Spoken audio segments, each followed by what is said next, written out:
Halo anak-anak semuanya, selamat pagi. Bagaimana kabar kalian?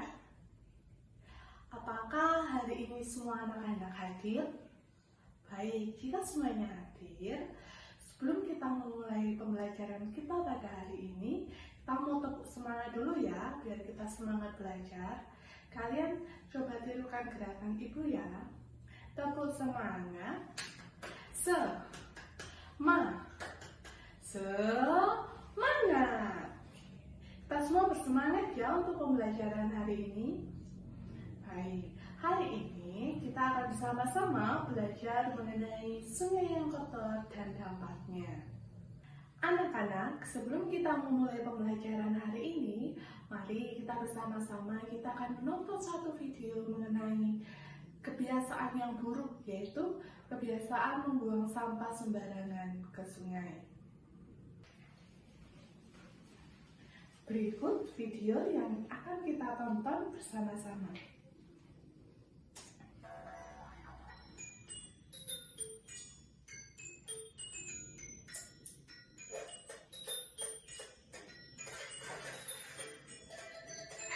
Sampahnya jangan dibuang di sungai dong.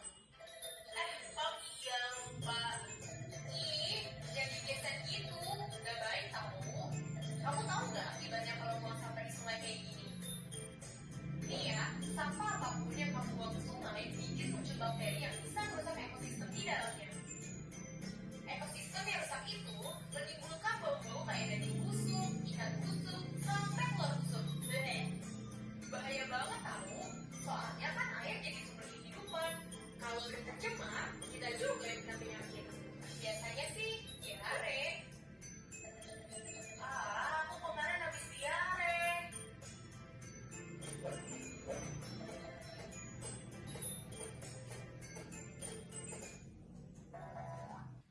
Pada video tadi kita melihat ya perbuatan atau hal buruk yang dilakukan oleh Morris, yaitu membuang sampah ke sungai yang mengakibatkan ekosistem rusak dan banyak kuman sehingga bisa menyebabkan diare.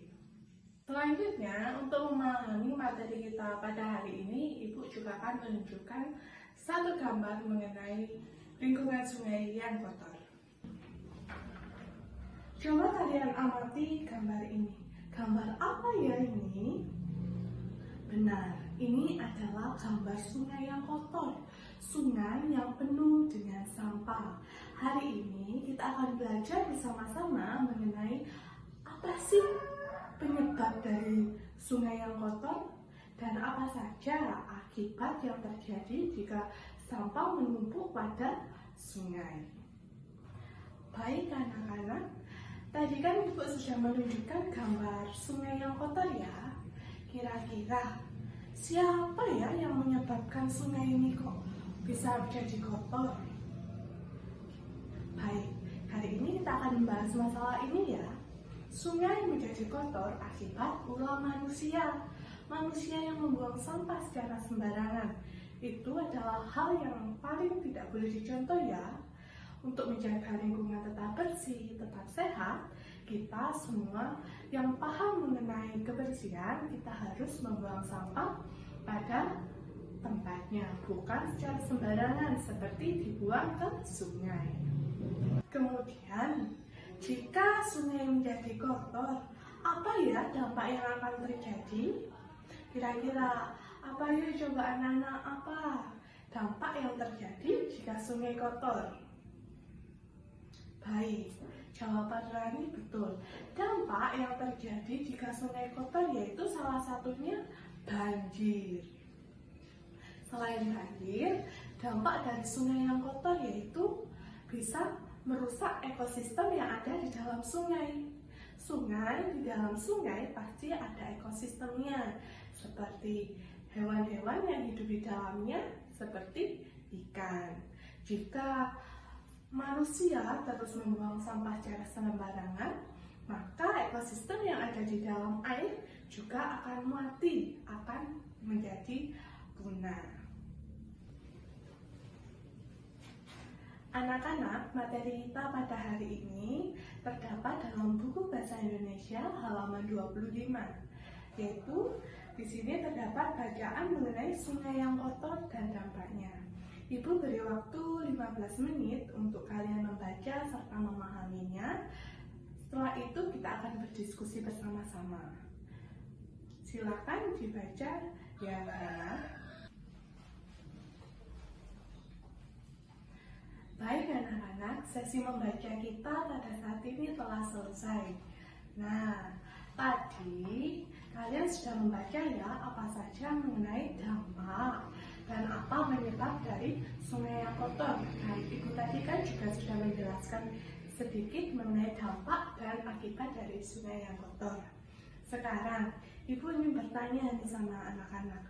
Selain karena ulah manusia yang membuang sampah secara sembarangan ke sungai, apa saja ya penyebab dari sungai yang kotor itu?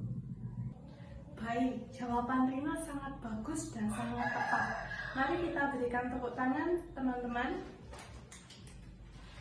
Baik anak-anak, selain dari ulah manusia yang membuang sampah secara sembarangan, sungai menjadi kotor juga disebabkan karena limbah dari rumah tangga yang dibuang ke sungai. Limbah apa sih yang dibuang ke sungai sehingga menyebabkan sungai yang kotor? Ya, limbah seperti sisa mencuci baju. Sisa mencuci baju pasti ada limbah dari deterjen. Jika limbah tersebut dibuang ke sungai, pasti juga dapat mencemari lingkungan sungai dan menyebabkan sungai menjadi kotor. Baik, Ibu tadi juga menjelaskan bahwa dampak dari sungai yang kotor yaitu banjir. Nah, sekarang Ibu mau tanya, selain banjir, apa saja sih dampak dari sungai yang kotor itu terhadap manusia? Baik anak-anak, kira-kira dari kalian siapa nih yang ingin menyampaikan jawabannya? Baik Roni, silakan. Oke, jawaban Roni sangat baik, sangat tepat. Mari teman-teman kita berikan apresiasi, kita tepuk tangan untuk Roni. Baik anak-anak, selain dari banjir, dampak dari sungai yang kotor yaitu penyakit kulit. Kenapa kok penyakit kulit, Bu? Karena limbah tadi yang dibuang ke sungai dan sampah-sampah yang dibuang ke sungai, maka sungai akan menjadi kotor. Nah, di dalam sungai yang kotor pasti terdapat banyak bakteri. Nah, itulah bakteri yang dapat berkembang di dalam air sungai. Kemudian kalian bermain nih di lingkungan sungai dan kena airnya. Nah, itulah yang menyebabkan penyakit kulit, yaitu air kotor yang ada di dalam sungai.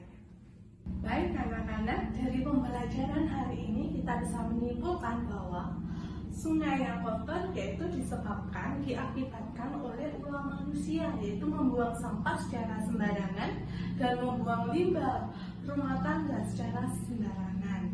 Nah, selain itu penyebabnya seperti banjir dan penyakit kulit karena bakteri yang ada di dalam sungai. Pemahaman kalian pada hari ini mengenai sungai yang kotor beserta dampaknya sangat bagus. Anak-anak, kalian perlu meningkatkan pembelajaran kalian. Kalian harus tetap semangat dalam belajar. Jika kalian semangat belajar, maka kalian akan memahami semua materi pembelajaran. Mari anak-anak kita bertepuk tangan untuk mengapresiasi hasil belajar kita hari ini. Baik anak-anak, karena kita semua sudah belajar mengenai sungai yang kotor dan dampaknya, mari kita semua sebagai anak-anak yang taat, mari kita menjaga lingkungan kita dengan membuang sampah pada tempatnya, bukan secara sembarangan ke sungai. Karena itu nanti akan menyebabkan dampak yang negatif pada lingkungan sekitar, terkhususnya juga dampak negatif yang nantinya akan kita alami. Demikian pembelajaran kita pada saat ini. Untuk mengakhirinya, mari semua anak-anak kita berdoa yang akan dipimpin oleh ketua kelas. Silakan ketua kelas memimpin kita dalam doa.